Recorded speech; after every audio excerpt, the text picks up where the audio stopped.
Bonjour, ici Piero San Giorgio, nous sommes le 7 novembre 2013 et autant cette année on a eu un printemps pourri, autant nous avons un automne assez incroyable. Voilà, il fait beau, même chaud, je suis en t-shirt aujourd'hui ici à Genève. Je voulais vous parler aujourd'hui de deux livres exceptionnels que j'ai pu lire ces derniers jours. Tout d'abord, le livre de notre ami français exilé au Québec, Gilles Lartigot, Hit, un chronique d'un fauve dans la jungle alimentaire. Alors ce livre, très intéressant, très bien, est tout d'abord très bien fait, avec des très belles illustrations, une très belle mise en page, un livre très agréable et très facile à lire, édité aux éditions Winterfields, donc hiver, chant d'hiver en pluriel, donc Winterfields. Si vous allez sur winterfields.com, vous pouvez le commander. Voilà, donc un livre qui parle justement de réflexion, d'abord qui commence par des réflexions sur l'alimentation et nos modes de vie liés à l'alimentation du monde moderne. Alors, vous qui peut-être avez lu mon livre, mes livres, vous savez que j'en parle également, en tout cas j'en fais allusion dans Survivre à l'effondrement économique. Une des raisons pour lesquelles nous allons mal d'un point de vue de société, c'est parce que notre alimentation n'est plus saine, nos modes de vie sont devenus fous. Et ce livre va vraiment beaucoup plus loin. Il commence par nous poser les bonnes questions. Nous sommes ce que nous mangeons. Alors pourquoi est-ce que nous mangeons ce que nous mangeons qui est néfaste et qui est mauvais pour notre santé et pour notre bien-être. Donc avec ce livre, Gilles Lartigot nous emmène par des entretiens. Il faut savoir qu'il avait il tient toujours un blog qui s'appelle Heavy Metal Cook ou Heavy Metal Food, je me souviens plus, ça m'échappe. Enfin, où il interviewait des chanteurs, des musiciens de rock avec qui il parlait nutrition. Et c'était une manière très originale de nous amener à nous sensibiliser par rapport. Donc il reprend des interviews qu'il a fait avec des personnages de ce monde-là, mais aussi avec des médecins, des nutritionnistes, et il va très loin dans l'explication, et toujours d'une manière très simple à comprendre, des saletés que l'on a dans notre nourriture. Ça va des plastiques, des phtalates, du BPA, des engrais chimiques, des pesticides que l'on trouve sur les fruits, dans le vin. Il couvre aussi la manière atroce dans laquelle on prépare malheureusement la viande industrielle. C'est un livre qui probablement va faire euh, qui certainement fait un impact et qui participe, comme d'autres livres, vers une démarche qui probablement m'amènera et qui m'a déjà amené à manger beaucoup moins de viande, donc certainement de la viande de meilleure qualité que celle que je mangeais avant, et qui probablement m'amènera enfin vers une consommation de viande extrêmement réduite. Et donc, c'est un livre qui diffère euh, par des excellents arguments très bien choisis, des excellentes interviews, nous amène au fur et à mesure de la lecture à nous poser, je crois vraiment, les bonnes questions par rapport à la pertinence de ce que l'on mange. Est-ce que c'est bon pour nous? Est-ce que c'est bon pour notre santé? Est-ce que ce sont des bonnes habitudes alimentaires pour nous, pour notre famille, pour nos enfants? Est-ce que finalement notre société, parce qu'à la fin nous en arrivons forcément là, est-ce que notre société est saine pour nous? Et la réponse est non, bien sûr. Mais à chaque fois, il ne nous impose pas son avis. Il ne nous dit pas il faut être végétarien, il ne nous dit pas il ne faut pas manger de viande, il ne dit pas il faut manger du bio. Il nous laisse à nous-mêmes faire ce raisonnement. Et ça, c'est vraiment euh, et c'est pour ça que c'est quelqu'un que je considère comme une sorte de grand frère, quelqu'un que je regarde avec admiration, parce que euh, nous sommes entourés de personnes qui veulent nous obliger à faire ce qu'elles veulent, ou qui considèrent que leur mode de vie est l'unique qui est bon. Moi, ce que j'apprécie, et ce que d'ailleurs j'essaye de faire aussi dans mon travail, c'est de pousser c'est- les gens à la réflexion. Et c'est tout à fait ce que fait ce livre. Il nous pousse à une réflexion profonde. Il nous permet de nous approprier un raisonnement. Bien sûr, il nous donne des indices, il nous aide, qui nous permet de peut-être changer de mode de vie. Et ce qui est intéressant, c'est que ce livre nous donne aussi des solutions. Vers la deuxième partie du livre, on commence à parler cuisine, on commence à parler recettes de cuisine pour nous, pour nos enfants, pour nous préparer des boissons, pour préparer des aliments, pour préparer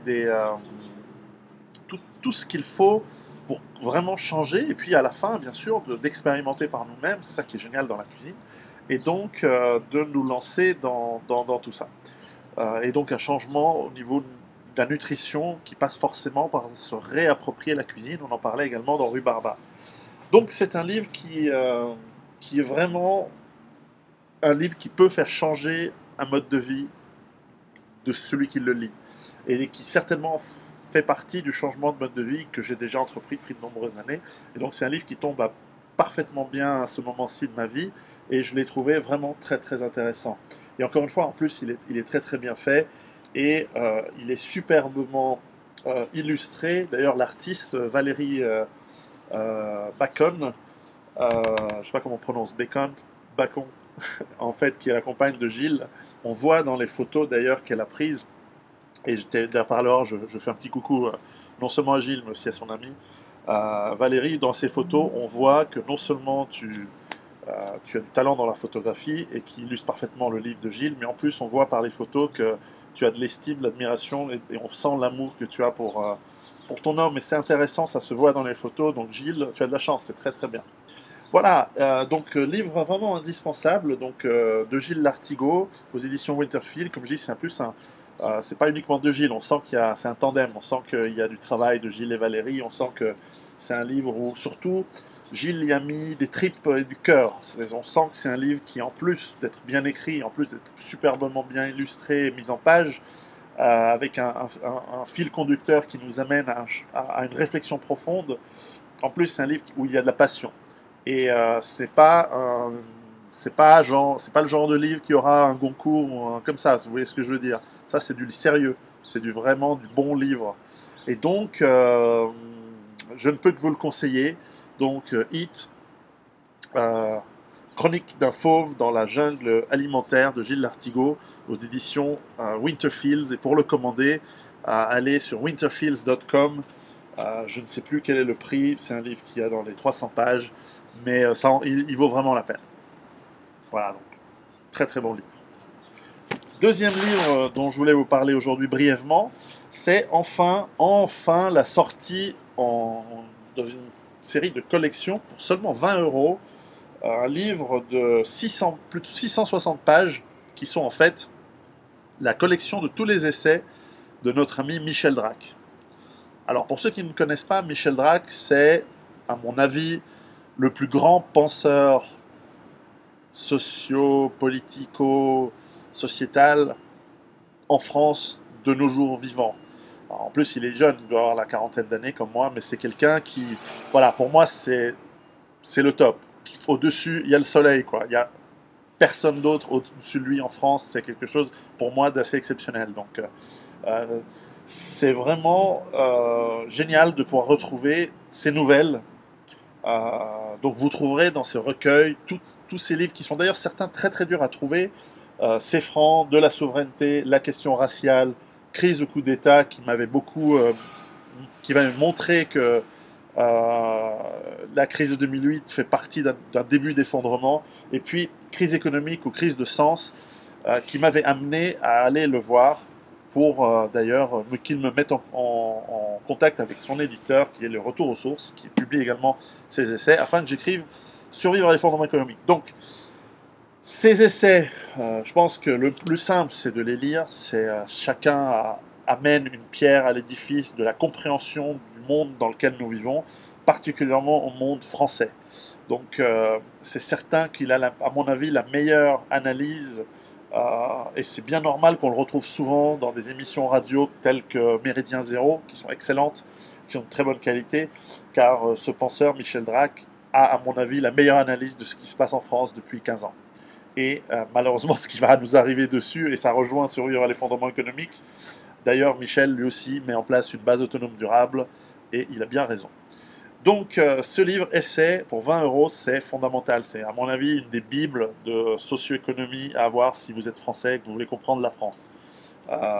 C'est absolument génial, et donc c'est extraordinaire qu'on puisse que le retour aux sources ait enfin réussi à le rééditer.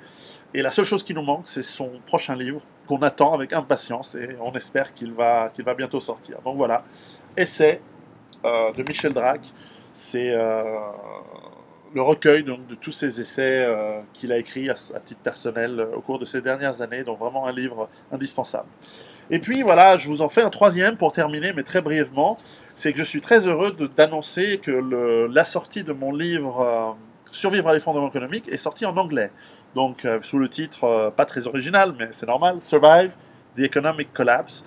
Un livre qui est légèrement modifié. J'ai ajouté, j'ai fait des mises à jour par rapport à la version française. Donc il est un petit peu plus à jour. Il est disponible pour 24 dollars, mais 17 dollars chez Amazon. Donc gros effort d'Amazon pour pousser le livre, donc ça me fait plaisir. Il démarre aux États-Unis cette semaine, donc vous pouvez le commander évidemment en ligne si vous le souhaitez. Il commence à avoir déjà du succès. Les critiques sont excellentes. Les personnes qui l'ont lu déjà, qui l'ont... là, c'est la première pré-série, donc je ne sais pas si la série définitive sera... On m'a dit qu'elle sera en cartonné, ça c'est du cartonné léger, elle sera en dur. Enfin, peu importe. En tout cas, voilà, moi je trouve ce qui est bien, c'est que ça peut nous permettre, tous ceux qui nous préparent, d'élargir notre champ de préparation. C'est un livre qui peut amener une complémentarité au livre de survie qui existe déjà aux États-Unis, probablement une approche plus européenne, une approche plus, en tout cas suisse, d'une manière de se préparer, d'une philosophie de se préparer, qui va au-delà de juste s'acheter une arme, stocker une boîte de conserve, etc., etc. Surtout, ce que je vous demande, c'est que si vous avez aimé Survivre à l'effondrement et que si vous avez des amis ou des contacts ou des connaissances anglophones, eh bien, d'aller sur mon Facebook, de prendre le lien de Amazon ou de donner mon site pierrot.com et de leur envoyer ce lien afin que, à travers le monde, en Australie, au Japon, aux États-Unis, bien sûr, en Angleterre, en Irlande, si vous avez des amis qui vivent dans ces pays, envoyez-leur c'est l'information que ce livre est disponible. On peut le commander sur Amazon, on peut le commander sur le site de l'éditeur, Washington Press, et afin qu'eux aussi puissent se préparer, en tout cas prendre conscience de l'état dans le monde dans lequel on va. Et voilà, et je pense que ça peut les aider. Donc n'hésitez pas à partager ce livre, l'information à propos de ce livre. Donc voilà, donc je vous laisse encore une fois. Voilà, celui-ci, si vous parlez anglais, moi je l'aime bien, il est très bien. Mais surtout, essai de Michel Drac, la compilation de ses essais, et puis l'excellent livre de Gilles Lartigot, notre ami qui habite au Québec, et que j'espère revoir ici s'il vient en Europe, en France, et pourquoi pas même faire une petite chose en commun, parce que vraiment c'est une approche indispensable de bien comprendre car nous sommes ce que nous mangeons, et nous aujourd'hui nous mourrons, nous sommes malades parce que nous mangeons mal et parce que nous ne savons même pas ce qu'on met dans notre nourriture, qu'on nous vend comme saine alors qu'elle est dégueulasse. A très bientôt, c'était Piero San Giorgio, ciao.